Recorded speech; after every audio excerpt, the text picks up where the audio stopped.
guys! Good evening and good morning everyone. And bago po tayo mag-umisa sa ating lulutuin, pakisubscribe po ng aking YouTube channel, Sabatis Vlog po. Ayan po, tayo po ay magpapaksiw ng bangos. Yan po yung mga ingredients natin. Nilagyan ko ng okra, talong, sibuyas, bawang, saka sili pong green. Tapos red, nilagyan ko po siya. Ayan po yung ingredients natin, saka suka, paminta, bechin. Tsaka lagyan po natin siya ng konting tubig. Ayan siya guys. Lagyan ko siya ng suka. Ayan, habang po nag-prepare. Ayan po siya.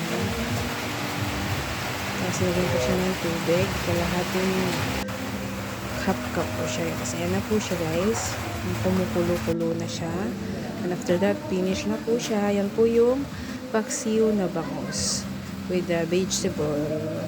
Thank you guys. Salamat sa panonood.